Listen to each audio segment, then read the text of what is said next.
এই দোয়া যদি কেউ পড়ে তো আল্লাহ রাব্বুল আলামিন তার ওই বিপদে যা ক্ষতি হবে তার থেকে বেশি দিয়ে তাকে অবশ্যই পুষিয়ে দিবেন।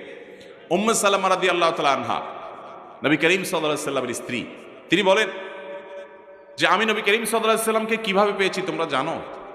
অদ্ভুত ঘটনা, শিক্ষা নেওয়ার মতো একটা ঘটনা। তিনি বলেছেন যে আমার স্বামী আবু সালামা যখন মারা গেলেন আমি খুব বেশি ব্যথিত হলাম, মর্মাহত হলাম যে একজন ভালো সঙ্গী হারালাম, স্বামীকে হারালাম।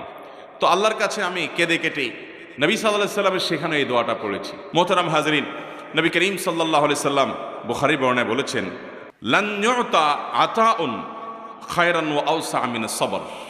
সবরের চাইতে, ধৈর্যের চাইতে সবচেয়ে বড় সম্পদ এবং সবচেয়ে বড় দান আল্লাহ তাআলার তরফ থেকে অধিক কল্যাণ আর কোনো কিছু দেওয়া হয় নাই। যাকে এটা দেওয়া হয়েছে সে সবচেয়ে বেশি